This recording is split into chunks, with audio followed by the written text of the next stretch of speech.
Okay, guys. We want to welcome you guys to this is a sort of an impromptu live that we just decided to put together.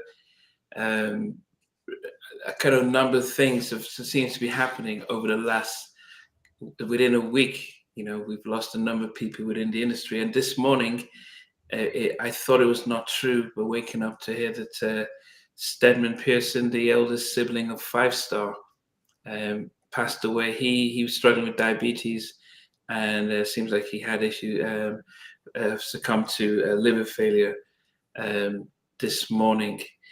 But in a week, three or four notable people within the industry, within the music community, have passed away, and it just seems so much so soon. But anyway, that's the introduction. Stevie, Mr. VJ, how are you guys doing this evening? Good evening. Good evening. I've just stunned by what we heard about Dawn. She's obviously a big deal for us because she feels like she's our people. She's from our generation. She's a part of us, and to think that one of us is sleeping in a car, man, it's madness. It's just I understand she's part of it is she does it by choice. I don't know if I've misunderstood that, but whatever the case is, it's heartbreaking, man. I really struggle with it. Yeah. Yeah, I mean, for anyone that's just joining and me wondering what's going on, yesterday afternoon, Dawn Robinson, through her YouTube channel, dropped a video, probably an 10 to 15 to 18-minute video, just outlining the fact that she has been sleeping in her car for the last 3 years. She's outlined how she's sort of she had fallen out with her mom and her sister, and even her manager, who was trying to support her, it felt controlling. And I don't think that she expected the worldwide publicity that video dropped. I mean, it's on CNN, it's on People, Entertainment Weeklies, and the Sun, the Mirror, the Guardian, every news outlet here in the UK, around the world. It has literally blown up, and I guess this is strange because I think I was talking with you, Stevie, a couple of days ago, and you were speaking about how you were told how some artists within the industry tend to have a shorter lifespan than the average person. I mean, do you want to expand on that? Because that was really fascinating, and it sort of ties into a lot of what we might be discussing this evening. I just thought I'd put a question out there. If you become a well-known artist, I don't mean an artist that's made lots of money, just a very well-known artist, does your life expectancy go down? Because I don't know, due to alcohol, drugs, staying up late, doing gigs, traveling all over the world. These are all things that surely shorten your life. It's not a 9 to 5 job. I did have an experience of like trying to manage an artist several years ago, and I quickly realized that I'm doing my daytime job and then I'm going out at 1 o'clock in the morning to pick this artist up to go and do a PA at a bar or a club. And I'm thinking, my life expectancy is going down here because I've done a full day's work and I'm going out at 1 a.m. in the morning in the cold just so this artist can go and perform for 10 minutes and then take her back again. So I've lost sleeping. If you're an artist and you're doing this every other night, you're going to need something to keep you up at night as well, something to keep you going. This can't be good for your health, surely. That's why they need managers to sort their lives out. If they're not sorting their lives out properly, if they're not managing their accounts, money's going astray again. That leads to a whole heap of stress. So many factors that is so different from us just having a normal daytime job. You're on a 24-hour call out basically as an artist. I think that can't be. There's another end of the spectrum. You're talking about artists that are doing too much, And then there's also artists that used to be quite prominent. They'd be on the TV, they'd be everywhere.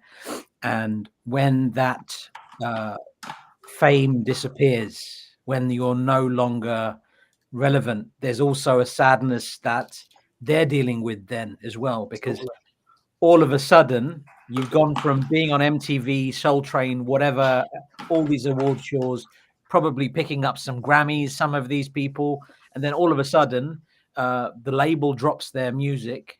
They're not out, they're not able to release any more music. There's no more demand. And I've seen that with many artists that we've all interviewed. Namdi, you've interviewed a lot of these people.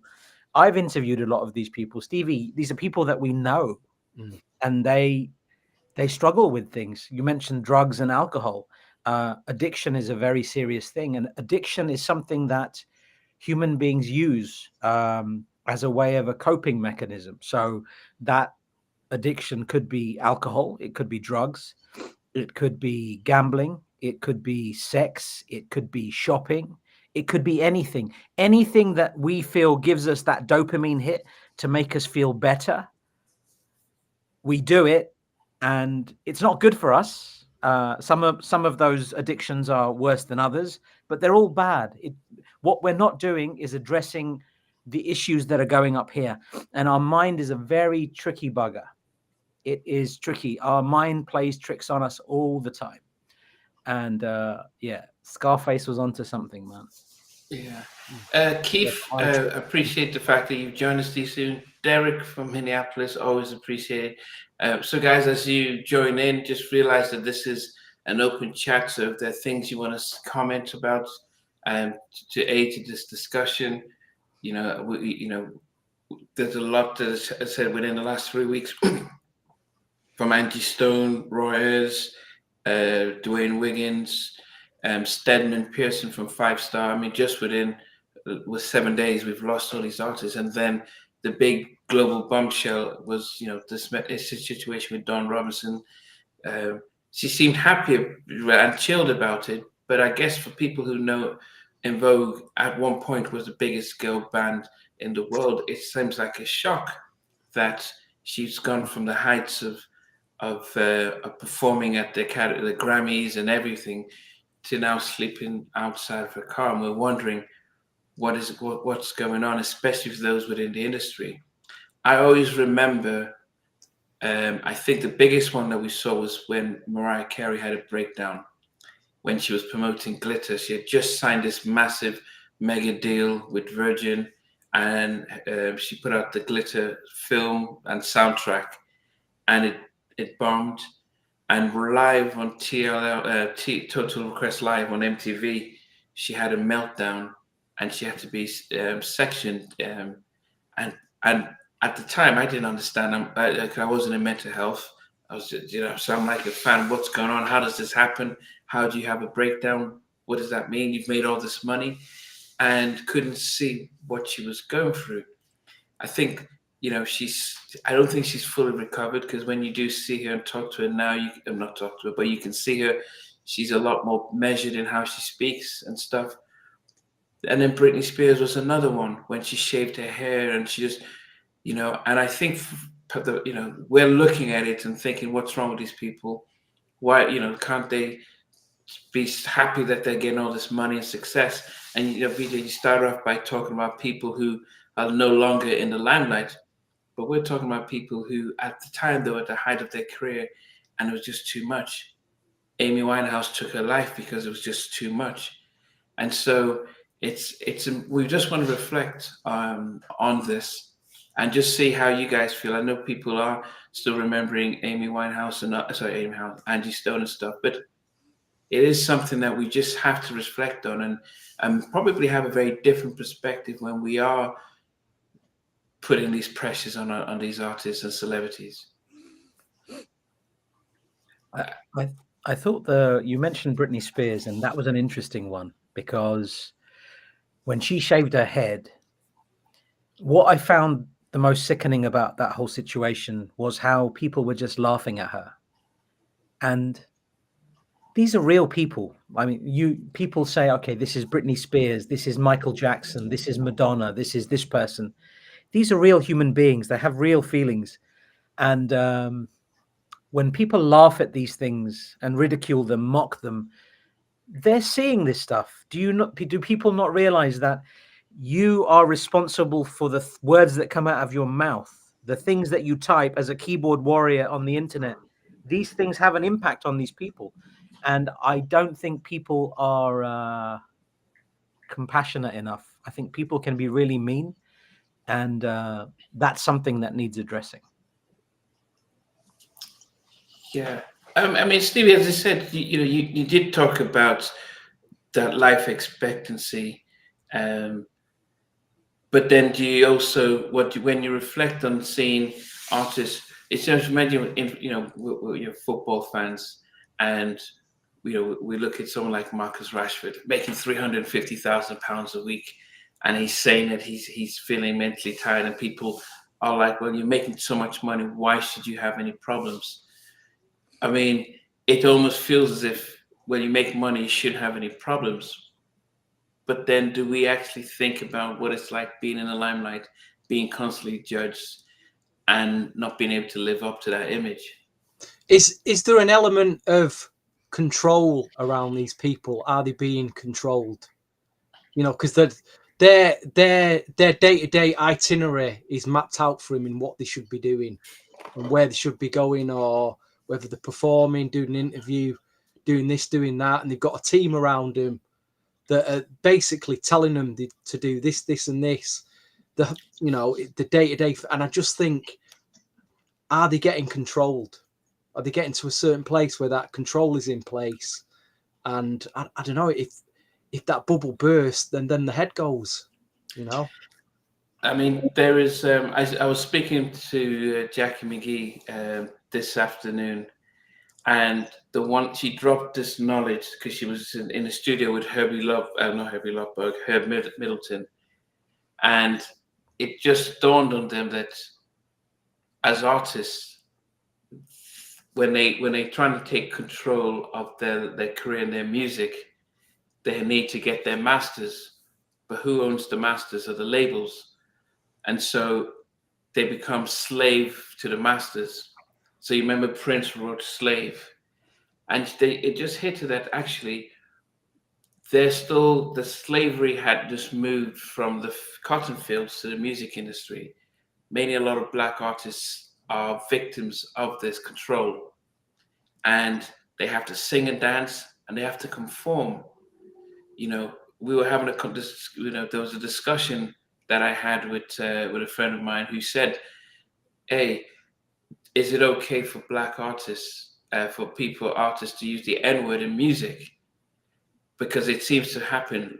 And I said, actually, as a black person, I get offended whether you're in hip hop or not using the word. But record labels have no problem having their artists using the N-word. They're talking derogatory towards women, calling them bitches and everything, and it's fine if it's done within black music. But if an artist, Kanye West, to the extreme, talks about, say, the Jews or puts a swastika, everyone cries, "Whoa, what's going on? That's wrong, anti-Semitic," which it is. But why then is it okay for black artists to talk about killing themselves and robbing themselves, and you took my woman, I'm going to shoot you up, and it seems fine? And then you start to wonder whether there's a balance and whether these artists actually do have an opportunity to be able to showcase themselves.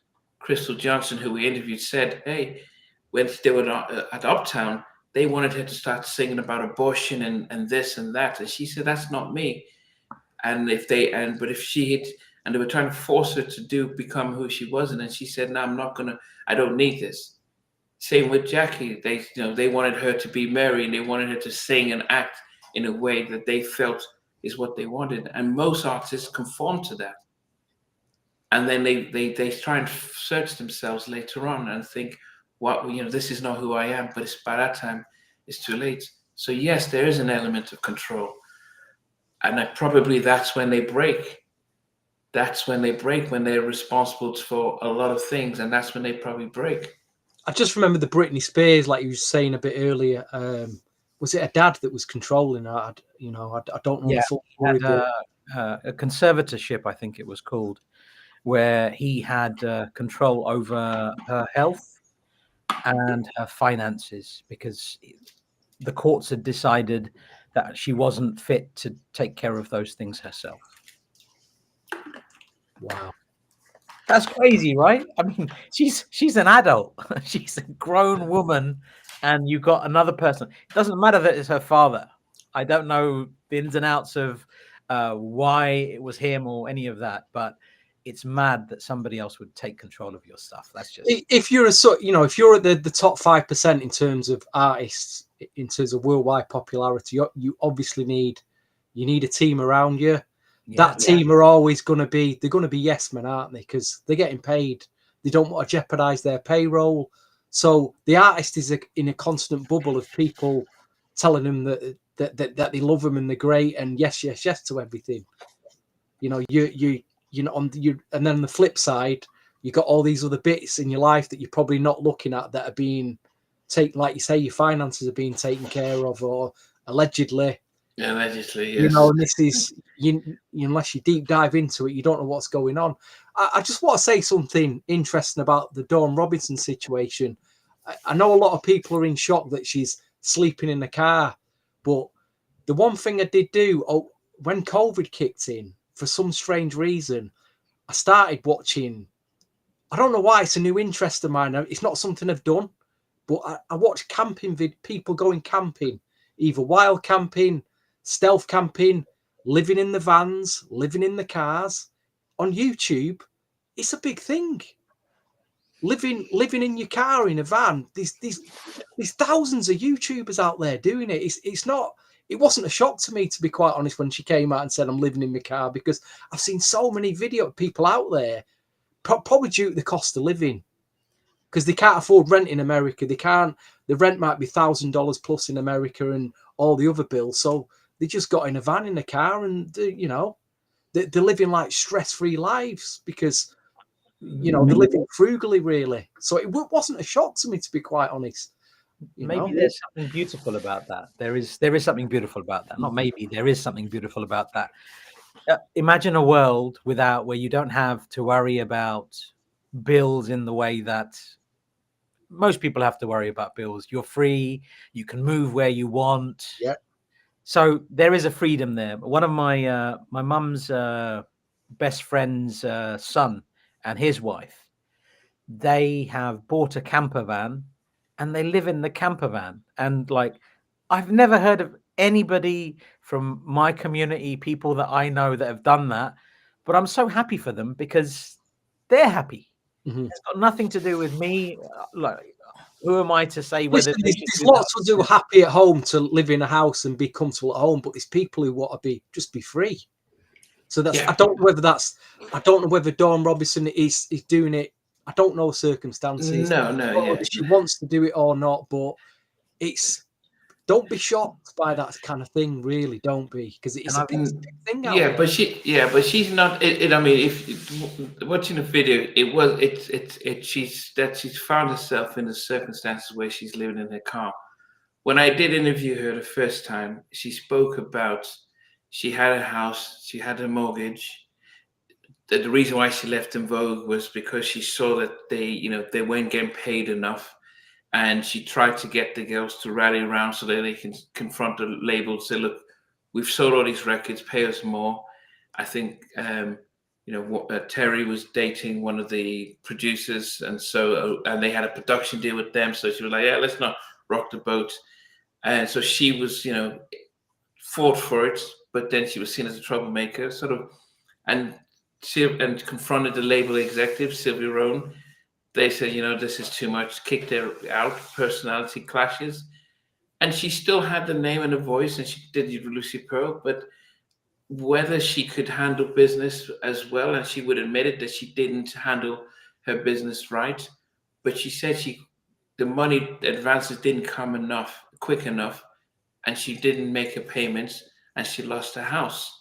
Now, this could have been during the financial crisis or so, but she lost her home during that time. So that was setback number one.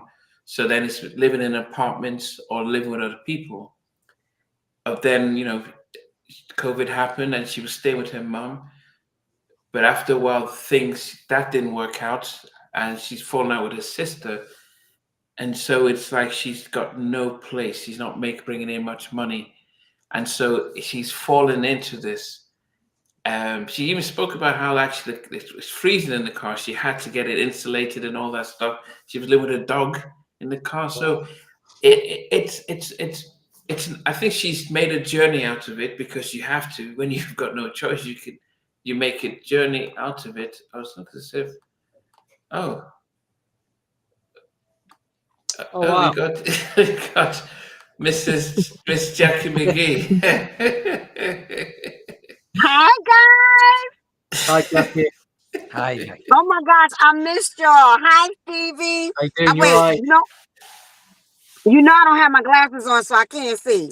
Okay, I see Namdi and I see you, but I don't know the other person. Who's that? Hey. New hairdo, Jackie. Have you got a new hairdo? I like it. You like it? Yeah. It's different. It's my new girl. Yes. No. Suits you. Suits you. Thank you. No, we've got VJ, a dear friend of ours who's joining in. VJ, this is Miss Jackie McGee. Hi VJ. How are Hi. you, honey? Nice to meet you, and thank you for all the Nice music. to meet you too. So much music. So Oh so man, you're welcome. that Something on My Mind Chucky Booker version is outrageously good. Oh, you like the funk? That yeah. Too good. It's too good. Those little Thank you. slow moments that Chucky does, and the original by Dre and Vidal is also very, very good. But Thank you. Yeah, I mean, I like both versions, but like you said, the Chucky version is ridiculous. It's Yeah. ridiculous. yeah, very good. Yeah, Jack, I'm glad you could join it because we were talking about how over the last 7 days, even this morning we lost Stedman Pearson of the '80s British group Five Star. We had tragically Angie Stone, then we had Roy Ayers, then Dwayne Wiggins, and it just seems like just within a week. We've never really seen it this quickly, and and just you being an artist, and I'm sure some of these people. I mean, what's been your thoughts? Well, first when Roberta passed, I knew Roberta Flack had, some little issues with her health, and so and I'm from New York, so I knew where Roberta lived. I know everybody that know Roberta. I never physically met Roberta, but her music, of course, her and Donny Hathaway, and I worked with Mtume, and Mtume worked with her and Uncle Mtume, worked with her and Donny Hathaway and stuff. So that already hits you because it's Roberta. All the hits, all the just classic music. But then Angie. No, it was Roy first. Now, Roy Ayers passed, and my ex-husband, he played for Roy for like 8 years. So, me hearing about Roy, I called him and I was like, oh my gosh, Roy passed? And he said, yeah, he knew that he was in the hospital. So he was like, yeah, Roy passed. So that was like, because Roy was sick as well. But these are legends, right? So you're like, okay, two, and how people say death comes in threes. So you're like, okay, oh my gosh, we don't want to know who the third one is going to be. And then Angie. And I'm like, what? So I called my ex-husband again because he played for Angie Stone, he and his brother. He was 15 years old when he started with Angie, and he was a child prodigy, and he played with Angie for some years, and maybe about up until from 99 to maybe 2004 or so, 2003 or 4, and then he went with Blackstreet with Teddy, and he and his brother both played for Angie. He was her piano player, and then he became her musical director at 15 years old. And then his brother, he was 17 and he was playing drums, and then their dad came in and he was playing. But Angie and I go way back. Me and Angie both were writers for MCA Universal. The song that she did with Vertical Hole, Seems You're Much Too Busy for Me. I actually did the vocals on that song for our vocal coach, Reby Jackson. They were gonna put that record out on Reby Jackson's album, and then it ended up going back to Vertical Hole. But I've been knowing Angie for years. Angie's one of my old, good friends. I haven't seen her in some years. Um, Hearing about it, because I knew she was sick, going through her thing with her kidneys, and I kept trying to reach out to her, and I didn't get her. And I knew she was fighting, with the whole needing a kidney. I knew she had diabetes from before, but for the tragedy to happen, with them driving from a gig, and then the Sprinter flips over, and it's what, 8, 9 people in the Sprinter, and she's the only one that passed. That makes you go, wait, wait, wait, like what? But then after Angie, I get a phone call from Mickey Howard, and Mickey's like, "Did you know?" No, we were talking about something else, and she goes, I posted something about Dwayne Wiggins," and she was like, this lady went off on her, like, "Oh, you shouldn't be telling that he's in hospice," and this is like a week ago. And she said she was only reposting what somebody else had posted. And this lady was going back and forth with Mickey Howard, and Mickey was like, I'm not doing this. She was like, "I'm sick of IG," because I've been off of IG since January, and I'll tell you about that later. But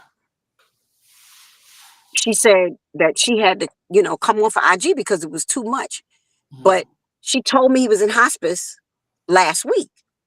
And I didn't know. So she was like, "Oh my gosh, Jackie, you didn't know." And I'm like, "Oh my gosh." I love Dwayne. We were on the road together. Tony, Keith Sweat. Um, Family. They're family. Raphael is family. Dwayne is family. I love Dwayne. Such a sweetheart, such a great soul. And when I heard that he was, you know, sick, I just started praying. I just started praying, and I'm like, Father, if my prayer don't work right now, please let it work. But our time is our time whenever it is. And, you know, he didn't make it. And I was so broken about Angie and Dwayne, but at the same time, Dwayne even more so because I didn't even know he was, sick.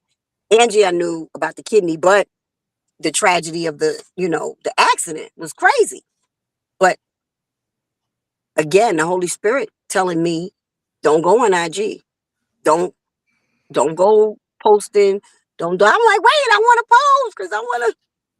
And I just kept getting in my spirit, don't post, don't go on IG. And then you were telling me today about the guy from Five Star, After, yeah, the others, and I was like, what the heck is going on? So to be honest, and y'all know I get all spiritual and crazy with it.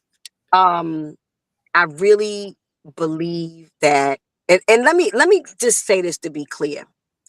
A lot of people were saying um, that Angie allegedly might have been taken out because she was speaking up about her royalties and whatever else. Um, I had to go back to Anita Baker speaking up for hers.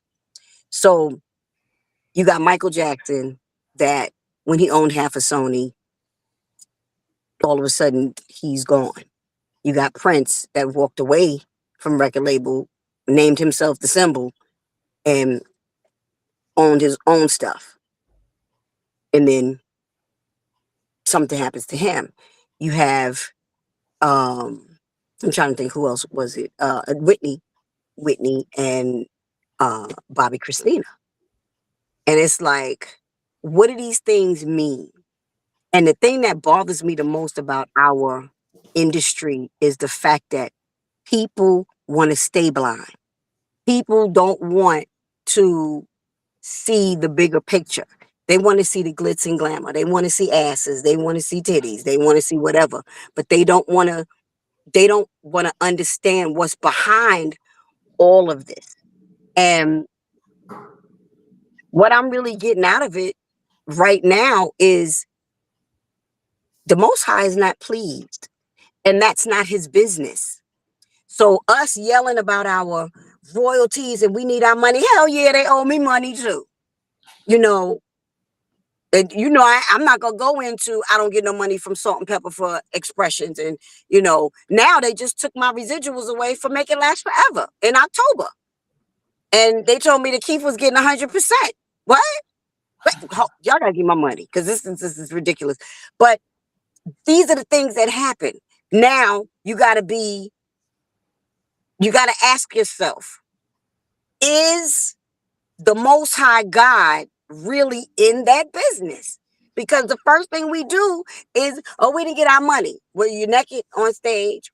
Were you singing about? And I'm not saying Angie, because Angie was definitely neo soul, chocolate sister, representing us, making our women feel good about themselves. That was Angie.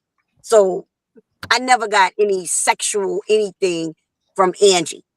But for everybody else that's coming out and saying whatever, it's like, what did we do? What did we sign ourselves into? When you sign all that paperwork, you got your attorney that you hire. The attorney only going to tell you half the stuff that's on there because I believe that they all work together.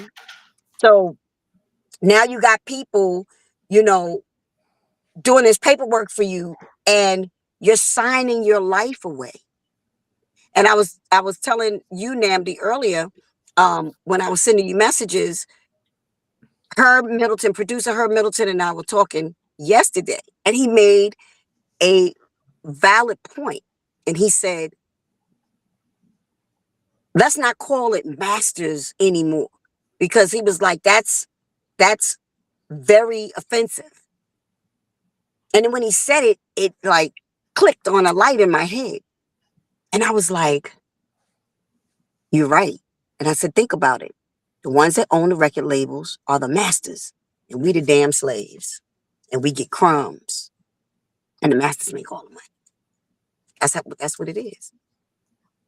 But people dying right now, I really feel that the Most High is saying, this is not my business.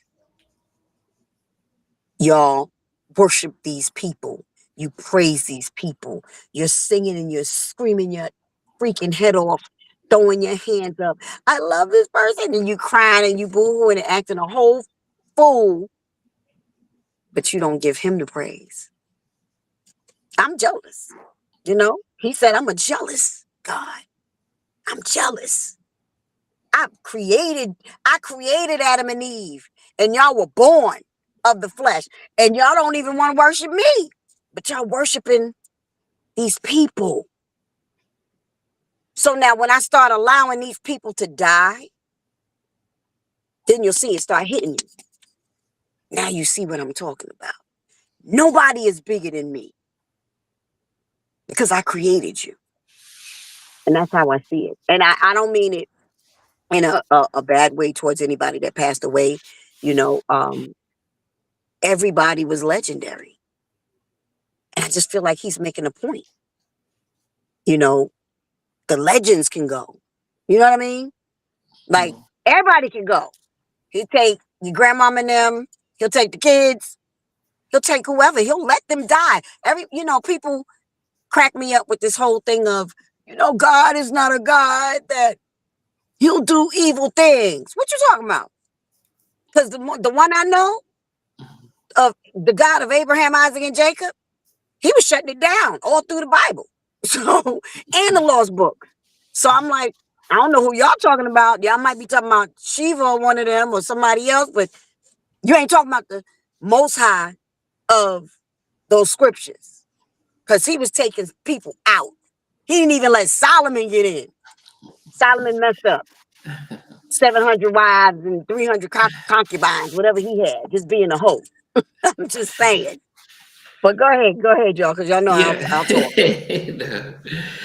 Stevie, if you remember at the beginning of is it last year, we had Cat Williams talking about everyone's gonna, it's gonna be a shakeup, and you started with, Diddy, and then now we're getting all these things.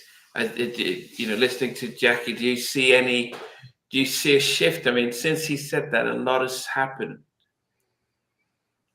I don't know. I mean, Jackie knows a lot anyway. Cat Williams, he'd been on his journey and he saw a lot of stuff, and he just got an opportunity that went out to a lot of people, millions of people, and he said what he said, and we saw what happened, and he wasn't wrong, was he? He was basically saying, just wait, next year, just wait and see what happens, and it all unfolded. But I don't know. It is Jackie, did you know Gwen McCrae at all? Gwen McCrae? Because she passed away as well. Gwen McCrae. Wait, why I know that name? Gwen McCrae. Funky Sensation. Yes! Shut up! When? She passed away before, literally, everyone's forgot because 2 days later after she passed, Roberta Flack passed away. So social media. So she was before Roberta. Wow. They started posting about Gwen McCrae, then suddenly Roberta passed away and Gwen McCrae was forgotten. And I'm like, Gwen McCrae? She's like some of the biggest black music records you'll ever dance to in a club. That's Gone. right. That's right. She's in 2 days, just forgotten. I Wow. thought, I wonder if you knew her, you know what I mean? I don't know if you crossed paths with her, but she would have been a bit older, wouldn't she? I'm trying to think. I didn't know her. I knew Gwen Guthrie. And I went in the studio with Gwen Guthrie a lot, but I didn't know her. But once you said Funky Sensation, I'm like, oh my gosh. And what's so sad is that so many people are passing right behind each other that you don't even get to greet. I'm like still in shock. I'm still sitting up here like, Angie's not here. I was waiting for Angie to do a new record. I'm like, Angie's not here. Dwayne's not here. Roberta's not here. Even though Roberta was, already in her little retirement and Roy Ayers. Another thing we were talking about, Jackie, just before you came on was like, I was saying, I was just putting it out there, being an artist, being a successful artist, not particularly making a lot of money, but does your life expectancy shorten being an artist? Because, I don't know, you're performing all the time, you're out late at night, you might be doing alcohol, drugs, you might be being controlled. I don't know. It just seems like artists they seem to die young. I think, okay, you want me to get spiritual on that one? Well, not spiritual, but I'm just... Okay, so I do agree with you on the part of the drugs and the alcohol. Yes. But I also believe that a lot of artists that die young have basically sold their souls. I believe that with everything they have. Because we have to remember, this is the nitty gritty now. We're spiritual beings, and the Most High is not over that. Do you know? So it's a music thing called the Fifth something. Reese was telling me about it, and then he sent it to me. It's a 5-pointed star with the circle around it. It's the pentagram with the circle around it, and that's the music fifth thing. So of course I know that that's the pentagram, and they use it for witchcraft. They use it in a lot of pagan religions and whatever, and it's symbol Satan, right?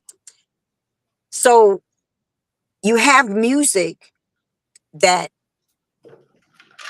when we go deep, we live in a dimension that the enemy runs, but people want to stay blind. They want to take the red or the blue pill. They want to be woke or they want to be asleep. So people want to stay blind to what's in front of them. Because if I roll with the evil one, he gonna give me what I want. If I roll with the Most High, he don't give me what I want. He'll give it to me later. He might give me a little bit, and then he keep me humble. I can't even be, I can't have no money like that. He'll give you money. He'll bless you, but you got to share. You got to share your money. You got to humble yourself. You got to be, you got to pray. You got to fast. You got to seek him. People don't want to do that. So they'd rather go with the fast money. So here we go again, back to the masters that own your tracks. They giving you a little bit because they know most of the people that they get are from the hoods or from whatever. They never had a whole bunch of money at one time. So get them 100 grand. They'll be quiet with that. Give them, go buy them a car. They'll be quiet with that. But in the meantime, you signing contracts. And what people don't get is the enemy knows that the Most High runs heaven like a government, and this dimension that we live in, this is his dimension. He is the prince of the air of this world. He runs television, he runs the radio, he runs music because he was the musical director in heaven. He runs all of this. It's his because the Most High gave him an appointed time. So now you see all the evil. Now you see why our women are naked. Every time you turn on something, and especially our black women, my sisters, they out here, titties out, booty out.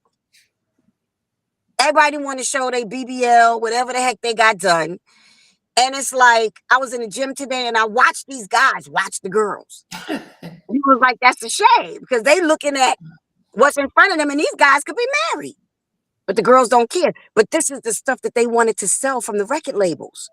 We started a whole crazy movement in the 90s, singing about all kind of stuff. I don't see nothing wrong with a little bump and grind. I mean, all of that, and don't get me wrong, I love Butter Love. But that's my song. I had to repent. I was like, "Whoo, Father, I was in trouble for that song." And I didn't even know what he was saying. And I was like, wait, what the heck are they saying on this? And he said, "You making it hard for me, huh?" And you thinking that's the jam, like, oh, that's a jam. But and not just R&B. I listen to Michael Franks. I love Michael Franks. White guy, very soft, beautiful, mellow voice. And he's singing a song telling somebody else that your joystick is broke. He telling the guy, now I got your chick because your joystick is broke. I was like, wait a minute. That's how you know how Stop crazy it, music. Kelly, you're killing me tonight. Stop it. It's going to be a serious subject tonight, Jackie. I'm like, but we started a movement, and that movement is what we have now. It's what we have. I mean, VJ, when you think, have you ever thought about people, the industry having a dark side? Or I know you being a music connoisseur, collector and stuff, or have you just seen it as fun entertainment, or have you seen or thought about as a more shadier side that the average person doesn't really notice? There's definitely a shadyish side to the music industry. I've been involved in some concerts that I've done out here in London, and I've seen some things. I've been to concerts around the world where I've been lucky enough to be backstage and see some very strange things. And people are looking for happiness in the wrong places. I think we really need to figure out what's going up here, because like if we got this right, then we can figure out where we want to go in life. What I wanted to talk about earlier was there's something called Maslow's hierarchy of needs, and it's like a pyramid. And it says for human beings, the basic thing that we need to address is physiological needs. So things like food, water, warmth, and rest. Once we've figured that out, then you can go up to safety needs, which is things like security and safety. Then you've got belongingness and love needs. So that is things like intimate relationships, friendships, things like that. Then the next tier on that pyramid is esteem needs. So prestige and feeling of accomplishment. And the top tier of that pyramid is self-actualization. So that is when you're achieving your full potential, including creative activities. But you can't do any of those things if you haven't figured out your physiological needs. So remember what they are. They're food, water, warmth, rest, basic things. And I think people are looking for they're looking for that dopamine hit, and that's what that's the problem. And like we need to figure out, because the main thing about mental health issues, I believe, because I've seen a therapist for a long time and they've helped me exponentially, and I am on a growth to try to be a better man, and I'm so far from where I need to be, and I just want to make sure I stay on that path. But I've learned that people are chasing that dopamine hit. They're looking for people are trying to address trauma that they've had since they were a child. Something's happened. So a part of them, they are behaving like that 12-year-old version of themselves as an adult. And they don't realize it's a little thing like how they speak about a particular topic or something. And they live that way as if they're still as if that's the normal way to be, but they haven't moved past that because they haven't addressed the trauma. So there's a lot of things that impact mental health, and Maslow's hierarchy of needs, I think, is a very useful triangle to have a look at. If anybody knows it, then great. If you don't, take a look at it. It's all over the internet. You'll find that. The other thing I wanted to mention was this book.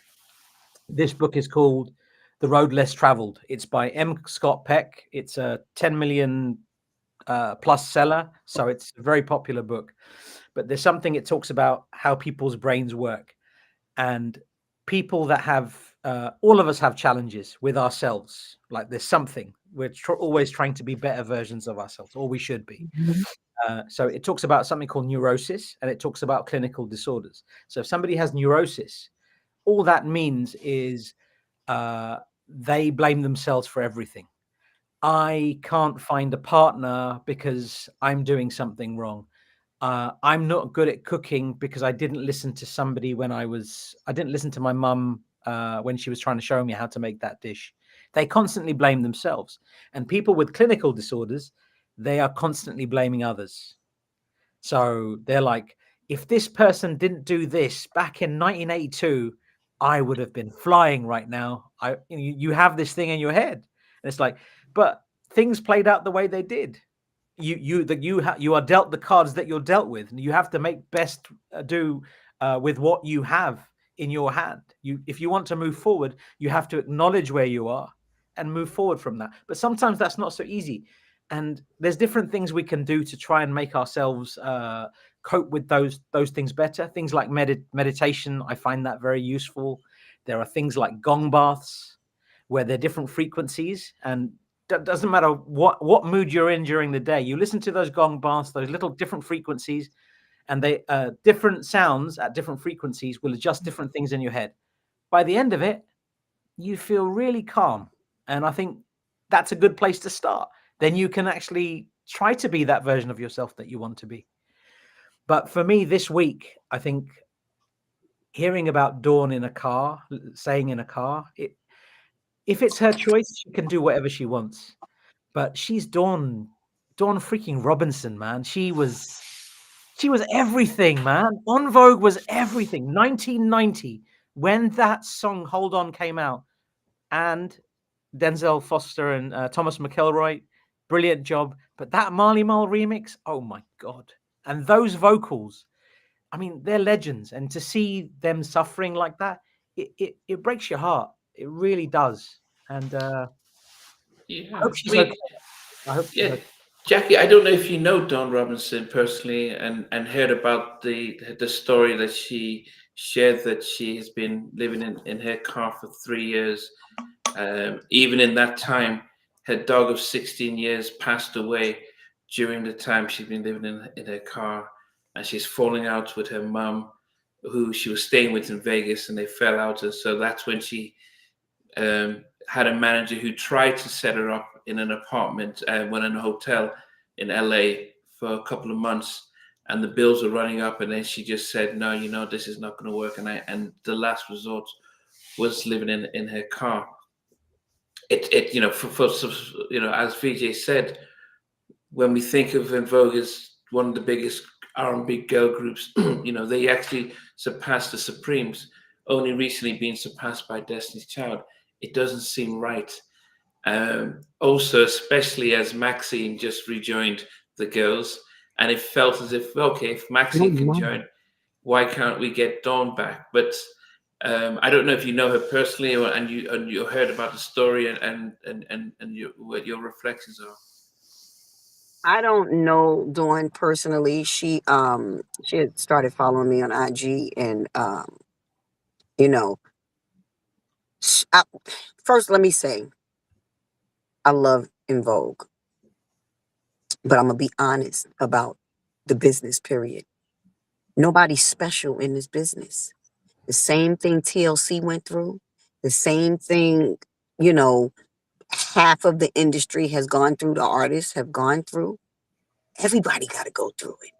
And it's not, and I'm not saying, to talk down on her situation, but I just feel like it's so, this is how I see it. We have choices to make, right? And when we walk away, this is why I said the industry is so evil. When you walk away from the industry, there goes your money. There's your money. So whatever you was doing to get that money, once you stop, that's it. And yes, people turn on you, your family members, your friends, people do turn on you. And they look at you with 10 heads because if you don't have no money for them no more, you're not hot, you're not at the hot spot or whatever, they don't want to have nothing to do with you. So I did read a little bit after you told me about it because I'm not on the internet, so I don't know. I'm not on IG or Facebook or anything. Stuff pop up in my on my Google, but I didn't hear about Dawn, and I went and I started reading it. And this is my thing for anybody that's in the industry because there's so many people in the industry that have gone through. They had to live in their cars, in abandoned houses, all kind of stuff. Tyler Perry talked about him living in his car and then building up to get his plays in the buildings, the church buildings. We are the church. But so when I hear, and I've been there, you know, I had to live with people for 7 years and it was the worst. And I say it was the worst because you don't know people until you live with them and they change on you. And that's when, and then my family wasn't really a big help. So I get her. I get what she's saying. I get it. You know, I'm not going to try to take anything from her, but the thing is, what's the lesson that you learn while you're in the car? And the reason why I'm going to say that is because before I was moving here, I was in Atlanta. And before I moved here, I was in Atlanta during COVID. Before I moved here in Delaware, where I am now, I had to move out of my apartment in Atlanta. So first of all, after I did 7 years of living with friends, being homeless, not having a dime, and had to get on my feet, no residuals, no nothing, with my daughter. because my sons were already, getting bigger, but they, Mark helped me a lot. Mark Dorsey, the singer Mark Dorsey, that's who I have children with, my boys. He helped them, he did everything with the boys and his mom as well. So they were helping me a lot. But I had Maddie, and I was having my own problems with my marriage. So, you know, when we walked away, I had to live with people, and it wasn't a good thing. But then at the same time, when I moved to Atlanta during COVID in 2020, I'm thinking, oh, I'm back. Thank you. Thank you, Father. Thank you. I'm talking to the Most High, and I'm like, thank you. Thank you for blessing me. And then bam, I got to move again, 2023. And I'm like, okay, what do you want me to do? And my daughter's type 1 diabetic, so she wasn't well. So I had to come back up north. Atlanta is not the place to go if you have an illness. So I didn't have nowhere to go. I didn't want to stay. I did have somewhere to go. Let me stop lying, because I have a great friend, Donna, de Guzman. She has 4 children with Teddy Riley. She's one of my best friends. She has Teddy's 4 older kids. I've been knowing her since she was with Teddy from the beginning. And since me and Teddy was 19. Wow. She didn't know. I didn't tell her, but I had to start living in the hotels. And when my money would run out, I had to stay in my car. And my daughter has type 1 diabetes. And I had to put the insulin on ice. And I had to, do what I had to do. But I wasn't going to nobody's house. I was like, I'm not going to nobody's house, because they will not treat me horrible like I was being treated before. You see all the stupid stuff, that people do to you. And it was evil. But I forgave. And I still forgive. But at the same time, I was talking to the Most High the whole time I was going through that. My daughter kept me going. Mommy, we're going to be all right. Mommy, we're going to be all right. I didn't know where we were going to move to. I was still trying to figure out if we were going to move to Connecticut, back to New York, or go to come here. So, and that's, when I finally, after being in the hotels for I was in hotels from June until October when I moved here. And in my car, when I didn't have the money, I would do Uber Eats to try to get the money up, because my little residuals was running out. So I had to, but the thing is, what do you learn when you're in those places? The Most High humbles us, and He will keep us humble. But at the same time, we have to pray through it. We have to pray. We got to fast, and we got to thank Him for the things that He's showing you when you're on that level. So the thing is, what do you get out of being on that level? Nobody heard my story, and I told my story a lot of times, right, Nancy? I told my story a lot of times. Nobody heard my story, but it's okay, because I'm just Jackie that didn't make it last forever. I ain't special. She ain't been out. Oh, we didn't even know she did expressions with salt and pepper. We didn't know she was with the family stand. We knew it hurts me, but we don't. So I got left behind. Nobody cares. But the thing is, why are you worried about who cares? The only person that I'm worried about that cares about me is my Father in heaven, because He made sure I was okay. The days I cried, it was a man that came to my window, and he was drunk. But I was at one of the gas station places, and he was drunk. He came to my window, and I got all kinds of stuff in my car. Yeah, I was going to tell you. And he came to my window, and he was drunk. He wanted to get away from my window, and I was like, "Yo, get away from my window." So I didn't have a burner. I had a knife, so I pulled my knife out, and I was like, "Get away from my window." I'm telling you now, because I will cut you. But at the same time, my pride. So going back to Donna, Teddy's ex, she didn't know that I was staying in my car, and she was like, no, you got to come to my house. And I was like, no, the Most High God did not tell me to come to your house. My other friend, Sherry Headley, the actress, she was the one that told on me, because I told her and she told Donna. And she was like, no, Jackie. And I said, I can't stay at nobody's house because the Most High didn't tell me to. So I'm going to stay right here between the hotels and my car until I get a new place to live. And that's what I did. So the thing is, when we're here, you know, the 7 years, I thought about all the money that I made. And I was like, damn it, I could have invested in such and such, and I didn't. And I gave all my money away too. We was hanging, we was shopping, and you got nothing. So a lot of it is yeah, they steal from us and they steal a lot. And Vogue made a lot of money. And they should have got, all of them should be sitting pretty. All of them should be sitting pretty. Just like Left Eye was talking about, and then they went up in there with guns to the record label and all of that. I was like, yes, because at the end of the day, y'all taking the money. Where's our money? We down here starving. We down here with nothing. Y'all driving the finest cars. Y'all got, $1 million houses everywhere. You can only live in one damn house. Y'all got houses everywhere. Then you got the big weddings, the bar mitzvahs, the this, the that.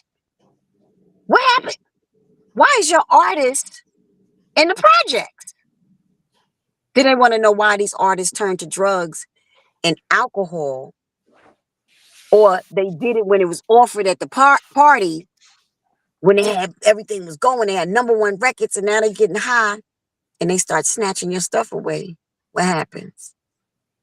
I don't want to live anymore. I want to die because I can't be who I was anymore. Nobody's yelling for me. Nobody's clapping for me. I want to die. So like I said, for Dawn, what's the lesson of being down there? You made the choice to go in your car. What's the lesson from being down there? Did you find your way when you were in your car? Because let me tell you, if I had one of those, what do you call them, the big things, Winnebagos, whatever. If I had one of them, would I live in that? Yep, I sure would. I would live in a tiny house because the Most High took everything away and he kept making me donate my stuff. All my furniture, everything in Atlanta, it was all new. I just got on my feet. And when it was time to shut it down, he said, donate it. I said, what do you mean? He just put it on my spirit, donate it. I was like, oh man, I got to start over again. But the thing is, you got to learn to not be attached to anything. It's like you have to learn how to be with you, how to love you, how to forgive and let go. Like everywhere that I went that I wasn't treated right, I forgave those people. I still love them, but my path won't cross your path again like that. Little in and outs. But I'm just saying, it's what we learn from where we are. You know, we can't fight the effing industry. You know why? Because they got too much effing money. We can fight in prayer. I don't care what nobody say. Prayer changes things.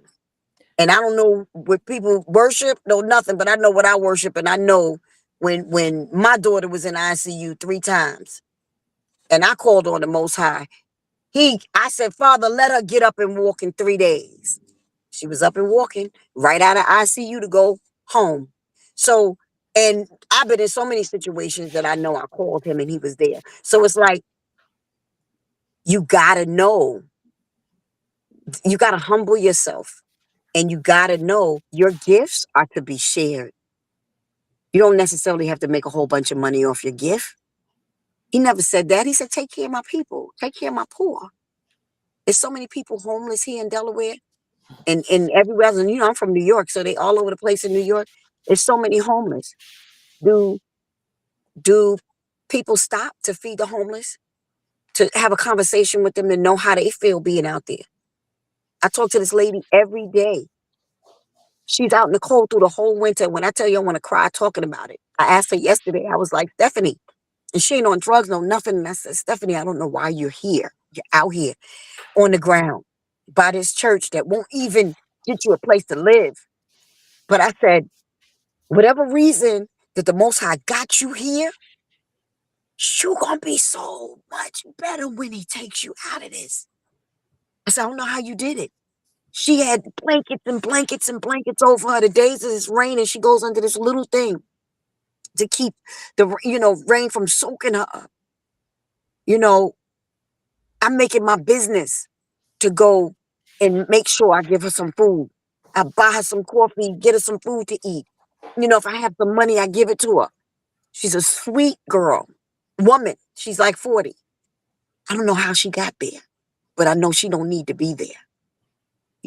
So we gotta learn to love who we are and know our lives when we're there. Stop being mad at everything that happened to you. I was molested by my dad. All kind of stuff happened into my life. My dad was a heroin addict. He used to make me wrap the thing around his arm while he shot up heroin. When do you stop feeling sorry for yourself and say, I didn't make me do it. I didn't tell him to molest me. I didn't tell him to tell me to tie that thing around, his arm. He told me to do that. It's not my fault. The same thing with the record labels. I did a deal. I signed. They don't owe me nothing because I signed with them. Did I ask permission? Did I pray and say, Father, tell me what I should do? He was like, no, you want to be a star. Go on. Go learn. But that business is not me. Now, if you got into business and you shared, I don't know if y'all know that athlete that, I don't know if he plays, we all call football, soccer. And I think he's a soccer player, African dude. He takes his money, he don't buy luxury things, and he went back and built like villages and stuff where he lives. And I think that's so freaking amazing because that's what we're supposed to do. I think that's Bob? Manchester City player. I think that's one of your players, Stevie. Stevie, that's the team you support. One of your players does that, I think. What, for Manchester City? Or did. I think it might be like I'm pretty sure it was Manchester City. I can't remember the name of the player. But yeah, that's a What's his beautiful thing. I can't remember either. I think it's a Manchester City player. It's Team Stevie Sports, but he can't remember. I can't remember. But one thing I want to say to you, Jackie, you have that focus. For you, you have God. Like other people, their God is at the bottom of a 40 ounce. Like it's Right. difficult. I mean, You're right. you have grown so much, and it's beautiful hearing you speak because you are somebody you're heading in the right direction. That's all I can say, and it's beautiful to see. So thank you for sharing that. That's a good thing. You're welcome. But it's thank you for sharing what you shared even for yourself, because a lot of men they're not able to, confess the hurts and the pains and the things that they're going through. And you said out your mouth, I'm not where I want to be, but I'm going in that direction. That's your start right there. That's what's going to make you great, because you're going in that direction. And that's for all of us. Yeah. What's going to make me better to go in the direction that I need? Deal with you. If your mother was mean to you, if your daddy was mean to you, whoever was mean to you, your cousins, you was being bullied, whatever, go to that place. Say, I didn't do it to myself. This is not me. This is not who I am. I love people. I'm compassionate. I'm not going to hurt anybody. I don't want to touch on nobody. I don't want to whatever. And you go from there and you heal. And every day you say, thank you. Thank you, Father, for waking me up. Thank you for letting me know who I am in you, because you made us and he made us great. He made us. He gave us all these gifts that we have. And he just gives it he say, go ahead, go. You use your gifts. I gave them to you. Now, let me see if you're going to destroy the gifts that I gave you, or you're going to use the gifts that I gave you to share with other people. For when I tell you, I don't think that nobody should get paid for preaching, and you should not get paid for singing to the Most High. Because who said? When the Messiah came, he didn't say, y'all better pay me for coming bringing y'all the word. He went in there kicking down tables like, what are y'all doing? You got a whole den of thieves up in here. So I just think that we We take advantage of everything. We make everything into what we want it to be. And then when it fails, everybody crying and ready to commit suicide, jump off the building because it failed. We've Because I you got forgot who Reese. you were. We've got Reese in the building, producer the Ah, Curry. We got my Reese. boy. You know, when you were talking about the learning, and I always remember Lily from SWV when the group broke up and Coco got signed to do her solo art, the record. Lily and Taj, there's like, yeah, nothing for you guys. Taj was fortunate. I mean, she got married to Yeah.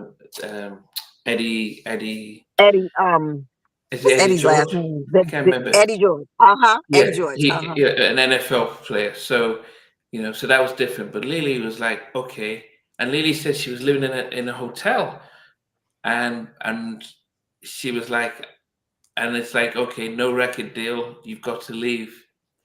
And she was about to. She called her sister, said, look after my kids for me, and she was about to take her life. And the sister says, Wow. come home. She said, the sister said, come home. Just Come don't do on. anything. Just come home. Mm. And at that moment, but she was ready to take everything because like, what is, all that I dreamt about has been gone. And she went home. She got a regular job. Um, Everyone knew who she was, but she didn't care. All she focused on is, Right. she was working in an office. She was getting her paycheck, and she said, Right. "This is my money." She bought a car, a truck, and then she felt like she was taking control because she was now having control of what she wanted to do, and she was Mm-hmm. ready to live like, okay, at least I can control this. But when Right. I was doing the music stuff, I had no control. People were pulling me and stuff like that. But when Coco's thing didn't work out and they said, let's do a reunion and this all that stuff, she wasn't ready to go back because it was like, what? I've got my life now. I can take care of my Right. kids. I'm paying my rent. I've got my money coming in. It's small, but at least I can. This is I That's understand. right. Why would I give that up to go back to uncertainty? That's But right. now, she can value what she's doing now, making those Right. wise decisions because she knew That's right. she learned that lesson. And That's right. I love Dawn. I mean, she was one of my. I still have her number. She's a really great person. Yeah, But she I is a sweetheart. She's so sweet. Yeah, but I think there is something about um, when she talks about experience, not just lose it within Vogue or with Lucy Pearl, um, Death Row. She was signed to Dre, short term, and came back. Then there comes a point where you're thinking, you know, that maybe that there are other things that make it challenging and people don't recognize. Maybe there are things within us. Some people might have autism, ADHD, Right. bipolar. Coco says she has bipolar, so she has her moods, and because people Right. know the team know her, they know how to regulate that.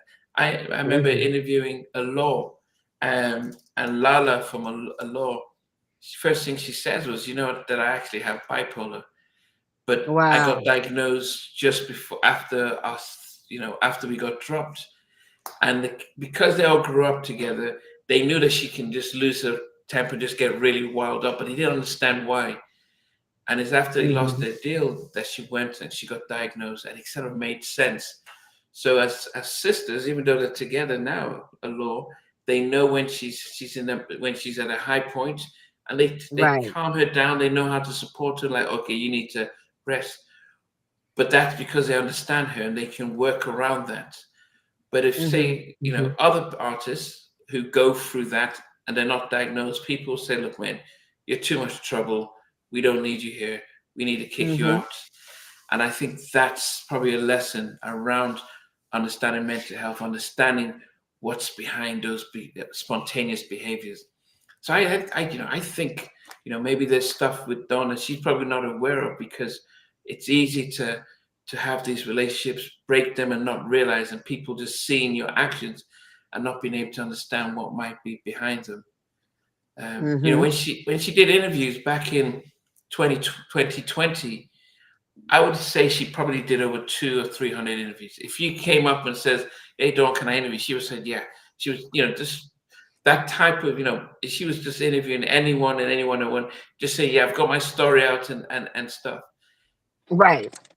And so now I'm putting the pieces together. I'm wondering, I wonder if Dawn maybe there's something beneath that we aren't privileged to know and that she's probably not aware of.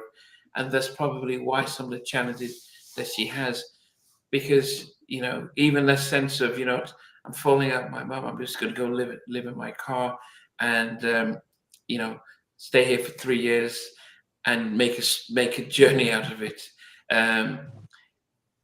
Not an easy road to take, but as I said, as Vijay was saying, it's about being able to understand that if we don't understand ourselves, if we don't try and understand how we tick and stuff like that, we can start going down these roads and stuff.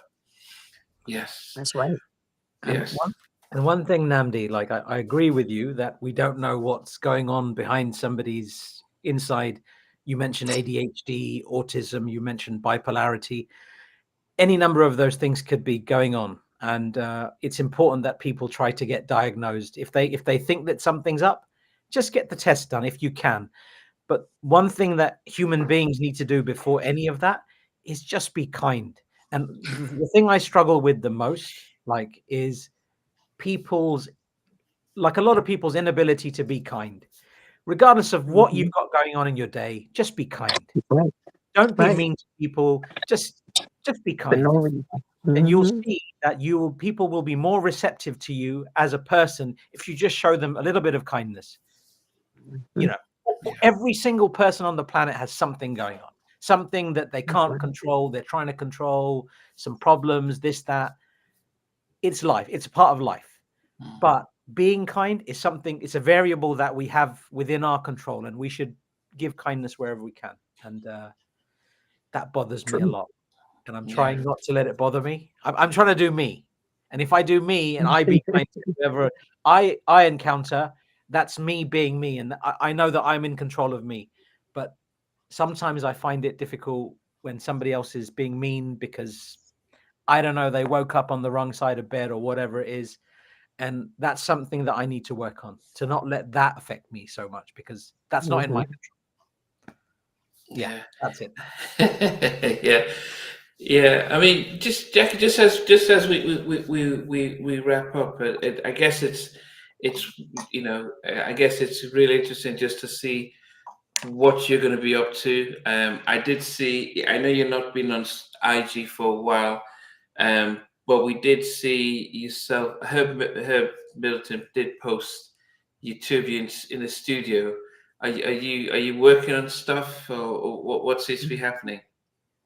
Yeah, we're working on this this idea that Herb had for this it's called Dirt to Diamonds, and he's doing it with more than one artist.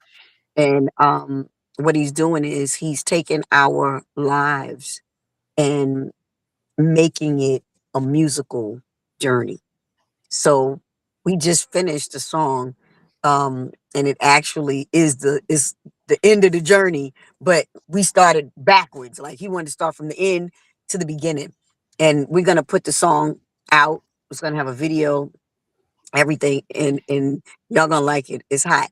Stevie, I think you might like this one. I think that you're gonna like this one. It's not a ballad. It's not a ballad. It's gonna make you move. You gonna like this one, Stevie. And it's not rock, Stevie. It's not rock. So, um, I mean, we trying to keep it on the low to just kind of move. But I'm actually, most high willing, I'm going to Atlanta, and if Reese is still on here, while I'm there, I'm hoping that me and Reese get to do the other song that we need to do, so I can put the EP out, with the stuff that we were doing. I'm going to Atlanta on Monday, so we're gonna see, if Reese is gonna cooperate with me. 'Cause, no, and you know what? I have to say, even on Reese's behalf, Reese he said to me, Jack, why are we putting out records? Everybody's leaving the streaming services. All the Mm, artists are leaving because they're robbing us. So I get his point. I get I get his point, with everything I have in me. But I'm like, why do we stop? Why do we stop? Let's figure it out. We shouldn't stop making music because, you know, the people that be, the powers that be control whatever they control. And how about we control our own? How about artists are gonna have to start coming back together, you know, especially black artists, to give out their own music, do shows, sell your CDs. We going back to CDs because they still got CD players.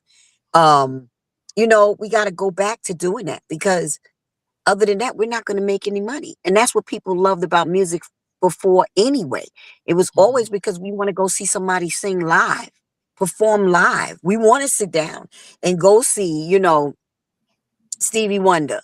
Um, you want to go see, Patti LaBelle, or you want to go see Toto. You want to go see, you know what I'm saying? You want to go to a live show and then be able to. It's nice to hear Nora Jones do her new joint, and she got CDs to give out. So we have to go back to that. We have to go back to. I even liked when Starbucks used to. I don't know if Starbucks over there did it, but the Starbucks here, they used to sell music, people's music, play it. They sold it. The CDs would sit right in the front. So when you buy in your latte, the CDs are right there, and you pick from whatever CD you wanted that day, and you buy it. And I'm like, we need those days back. So we got to do it. We have no choice. mm. Have you heard of a guy called Damien Young, Damizer? He's a Mm-mm. producer, remixer. He's done some stuff with people like Mariah Carey. He's worked with Dalvin. He's worked with a few people, but he's an interesting guy. He's setting something up now, which is it's a streaming platform for the artist by the artist. So he's got some big players behind him, and Mm. he has a real big gripe with the big streaming site with the Screaming. squiggly line. Uh-huh. Rhymes with I Spotify. think, Rhymes with I Spotify. think That one. Spotify. I, It's Spotify. I'm just saying. Spotify, yeah. I think that Isaac Hayes Jr. is doing the same thing. I remember him starting, and then Reese reminded me that he's doing it. He's trying to raise money so they can have their own. Um, he can start the thing so we can have our own platform and not lose money, and people get paid and can live. And that's the whole point of life. We got to look And out for each other so everybody can eat, you 100. know. And you mentioned about artists doing things for themselves. I mean, I know Instagram is can be toxic, but in Mhm. Instagram and social media does have its benefits. Like there are videos from people like Damien Young, and they are brilliant. And all he talks about is how we can all get together, people that really feel passionate about this stuff, and try and get back to like something which is useful and financially beneficial for everybody, not just Mhm. the owners of these streaming platforms, etc.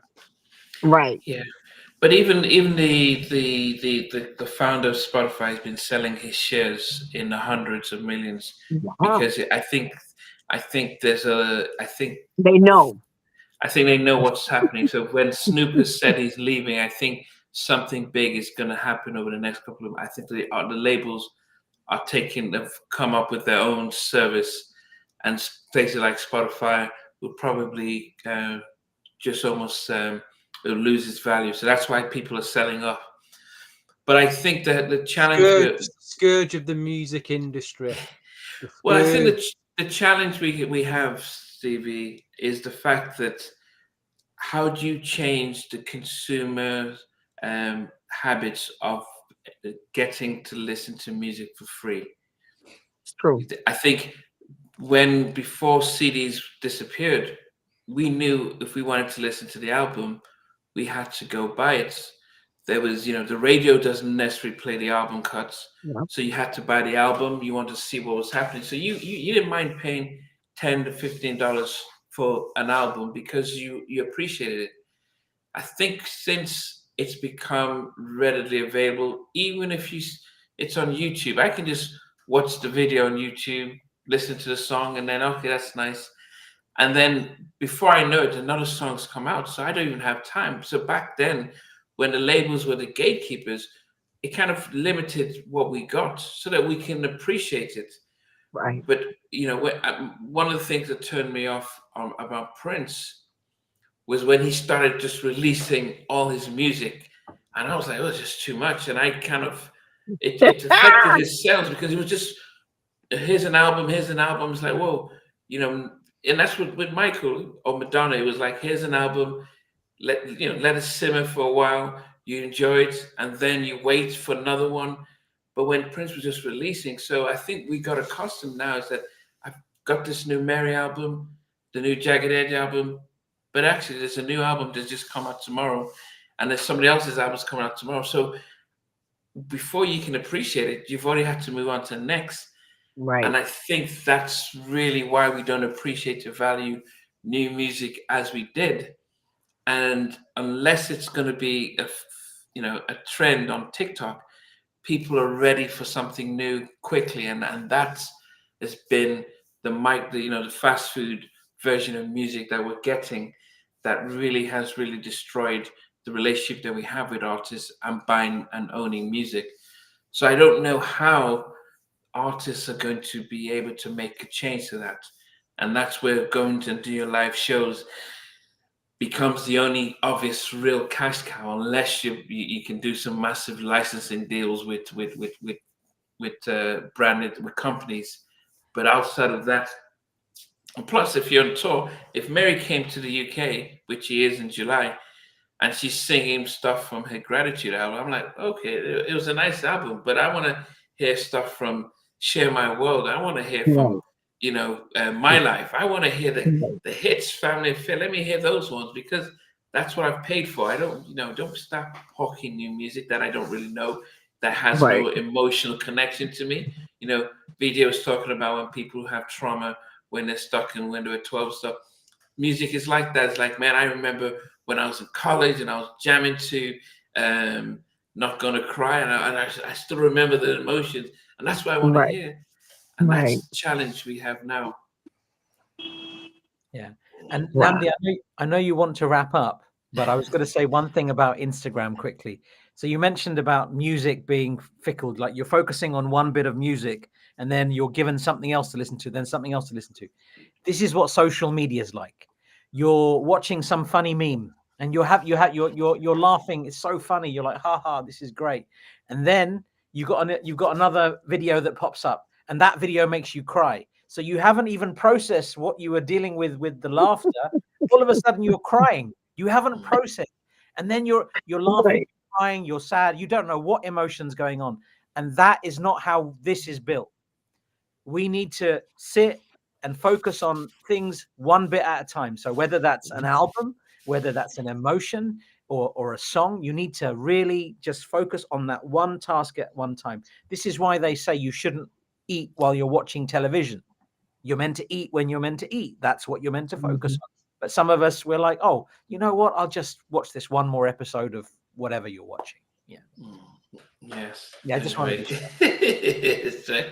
So Jackie, so Reese is here. He's saying, "Yep, he's." So I'm sure we should expect to see something from you.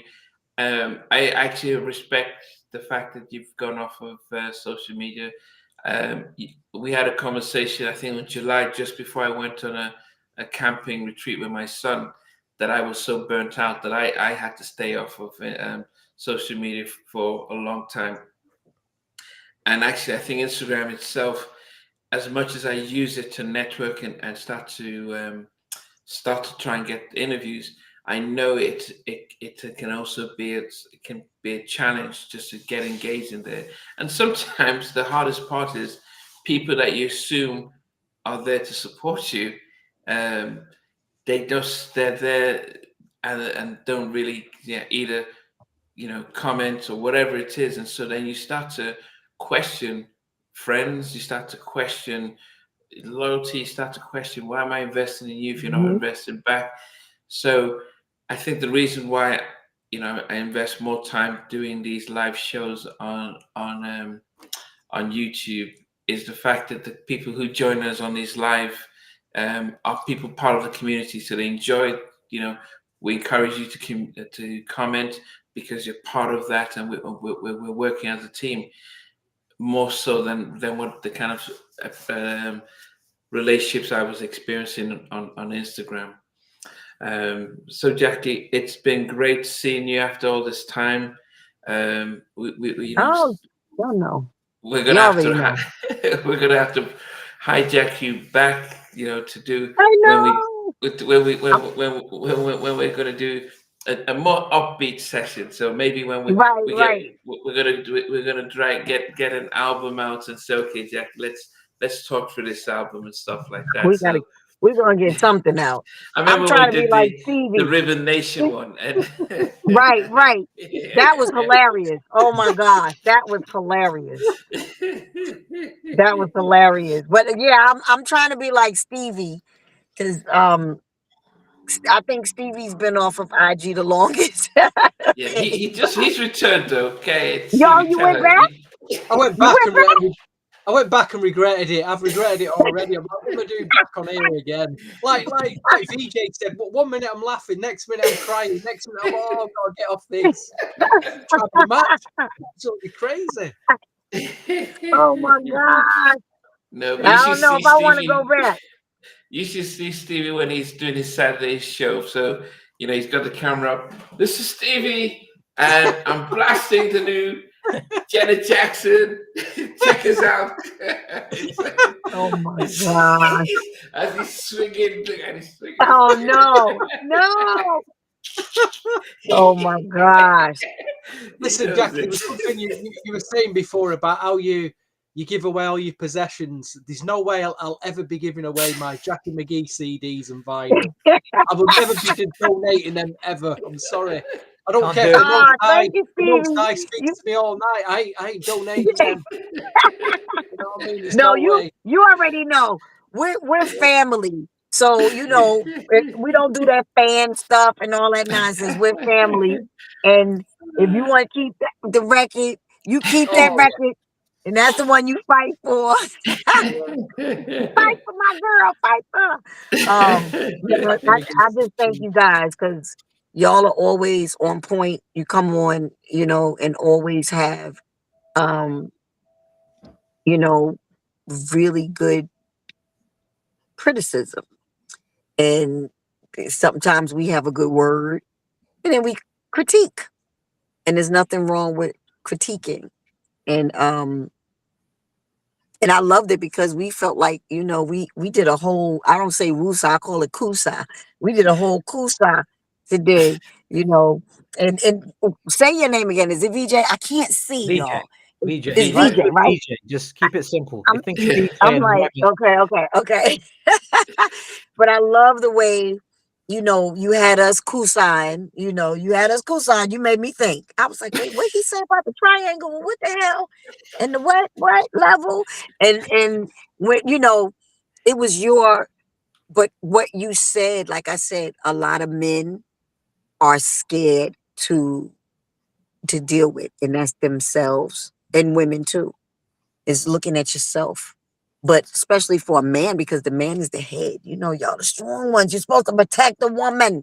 So there's a lot of women that don't, I don't need protection from a man. But no, the man is the head. That's how the Most High made you guys. And we have to remember that we're not over you. We're under you. We're supposed to be the sister, the auntie, the cousin, whatever, the help me, whoever you marry. So that's our role. Our role is not to overtalk, not to, is to, if you're going through, we supposed to help you. Baby, what can I do? What you need me? What you need me to do? What's going on with you? You need some space. Go ahead. Go ahead. Read a book. Do whatever you do. People need that kusa time. And I think, like we said about the industry, there's so much going on. And, let me say this. Um, Most High rest uh, Roberta Flack's soul, Angie Stone's soul, um, Roy Ayers, Dwayne. Mhm. Dwayne Wiggins. Most High rest their souls. Um, Again, I can't process it because it's too many everybody at one time, and I'm like, what is going on? And now Stevie got me thinking about my girl that did Funky Sensation, and I was like, no, because these are songs. These people made music that moved us, that we sat and listened to and had emotions, right? So that's what y'all was saying needs to come back. We need to have emotions from music. We don't have it. We don't have that, that emotional connection to music anymore. And for Dawn, I just pray that, she's gets back on point. But the one thing I will say is we are to never get on social media and stop and block the journey that the Most High put you on. Because if he wants you to be broke with nothing, you can't go on social media talking about, I'm homeless. Can y'all help me? I'm not saying that's what she did. I'm just saying we can't do that. Because when he's trying to do a thing with you and you welcome other stuff in, you done messed up. You got to start all over again from the beginning. And it's like, oh, damn, I got to start all over. But I'm serious. You can't go asking for help. I had to learn when I was down, I can't borrow no money. I can't, I can't call my uncle coach. Well, he coached for NFL. And, you know, he's the one to call. And I'm like, when the Most High said, nope, you can't ask nobody for nothing. You have to depend on me. You can't ask for no money. You got to crawl to walk again. You got to learn. And you got to learn to love again. You got to heal. And if you let people come in and all of these energies come out of wherever and they come in on what the Most High is doing in your life and he's trying to take you to another level, you messed up and you got to start all over again. So get that money back. If they give you money and they give you donations, give it back. Give it back. Definitely. Everyone that's Larry Banks, welcome. Miss J, Joan and the Reckless, thanks for tuning in and stuff. So we just, it's been a plan. I mean, when Stevie, VJ and I came on, we had, I don't think we had a sense of where this was going to go to. There was so much that we had to cover, and it's been a blessing, Jackie, that you were able to support us through this. What BJ just said about processing a piece of news, and I just realized that actually I think the reality of, say, Angie Stone passing has disappeared because Dwayne Wiggins has the whole Tony stuff, and he was performing I think up to around November.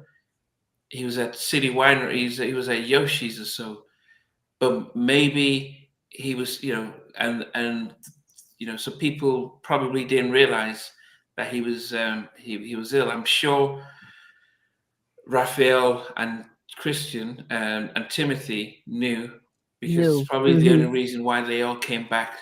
They knew that he maybe had a year, so they all came back, did their reunion stuff. But I think a lot of us sitting on that. But waking up this morning and seeing Stedman from Five Star, and Doris, his younger sister, who's the main choreographer, really had really good relationship with her, and just to think, wow, this is just happening. So we're trying to process all that information, but at the same time, we're trying to be positive about things. So it's a strange thing that social media has really done. Too much. It's just too much. Yeah, It is too much, Stevie. I agree. Information overload. It's Too just like much. yeah, it definitely is. Anyway, but we want to leave on a positive. Jackie's here. She's every time she comes, but she might not realize it, but she always blesses us with a song. Which this time around it was. No song. We never even talked about the fact that R. Kelly sang the Residuals Oh my challenge gosh. from the Let, prison let- cell. We're gonna have to go to another countdown for that one. Let's do an R. Kelly countdown, and then put the prison song in there because I was like, who? How did he make that? Like what? It was on a call. He had a call, collect call, and then he sang it, and I think it almost like, okay, this guy is just saying, even on a phone call, I can I drop was him. done. I was done. I think I'm trying to think. Did Reese send me that? I think Reese sent it to me, and I was like, wow, this is what we doing in jail. This is what we doing.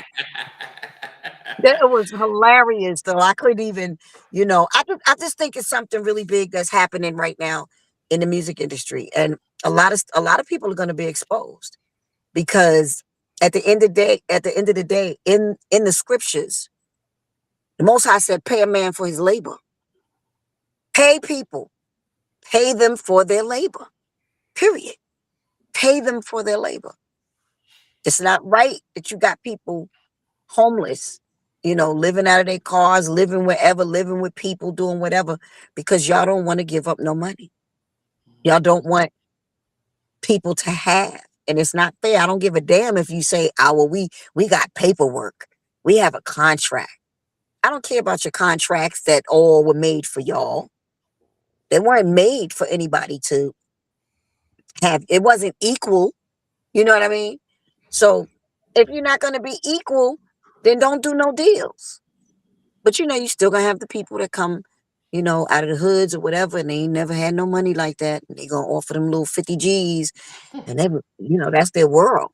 Shoot, I Listen, can the buy sneakers. I can. this music industry and all these major labels, it is like the Wild West. It Most of the is. most of the companies you work for, there's regulations put in place where the bare minimum is you have to in some way look after your staff worker. There's none of that in the music industry. That's what's got to change. Right. There has to be regulations, especially at major label level. I know there's only 3 or 4 labels left because they've all merged together, but they should be looking out for the artist. I'm not saying they should put them in mansions, but at least you know Right. if like you say, if they've made the label a lot of money, take care of your artist. Yeah. Look out. I For them. mean, You've got to do and it. as I said, that probably wouldn't have been too difficult to do something like that. But it's just not. It's just not how. It's just not how things are. People just want to eat and steal and eat and steal until they're fat. And yeah. But Anyway. but as you keep saying, Namdi, as we're wrapping up, as the shepherd said to the sheepdog, we've got to get the flock out of here. Remember, it's about that time. Isn't it? We've got to get the flock out of here. The flock gotta go, man. The flock gotta go, man. Yeah. Only Gotta get Stevie VJ. But, oh my gosh, only Stevie. Yeah. But Nice anyway. meeting you, VJ. Thank you again. Love it. Yeah. Thank you again. Thanks, guys. Oh, well, thanks, Jackie. And everyone, Of course, Saturday, is it Saturday? No, Sunday. Sunday. We are counting down Blackstreet's debut album. I think we've realized that it's probably the hardest episode to try and shrink down 20 songs, and they had some real nice interludes into 10. So it's going to be tough. 15 down to 1. Yeah, that's gonna be tough. It's definitely going to be tough and stuff. Any words from Teddy, Jackie? Have you spoken to him recently? No, I haven't spoken to Teddy. When I tell you I have just been out of everything, I just don't. Okay. Just say one thing. I'm so happy to hear that you're good friends with Donna because she is a lovely, lovely lady. And Oh wow! when you said Donna, I was about to say, Donna, meet Teddy. Teddy, meet Donna. And I remember spending the night. I can't. Anybody ever said Donna? I can't not think of Donna, formerly That's Riley. so but funny. yeah. So it's Yeah, really lovely. She's a lovely lady. So that's lovely. yeah. You're a lovely lady. So it's all good. Oh, beautiful. Yeah. We, we Anyway, we love you. We love you too now, VJ. You part of the family. You're in the Jackie family now. You're in the definitely. Jackie family. But Well, thank you, Nambi, for always asking me to come. Thank you so much. oh You no, know, I love you. You're my brother. yeah, no, I'm blessed that you managed to find some time to join us. And Reese, thanks for dropping in. So I'm sure Jackie's going to come to Atlanta. You're going to bring some of the hotness in the production studio. So we look forward to that. And big shout out to Herb Middleton as well. Herbie Definitely, Herb. yeah, definitely a big member of the New Jack Swing production team. Eminem, yeah, Marsha, Miriam Marsha, did Mm-hmm, some, yeah, mm-hmm, he's done a lot of early mm-hmm. stuff. So we definitely appreciate him. But anyways, we'll see you guys when we see you. And thanks for always rocking with us, for everyone who joined in and contributed. Take care.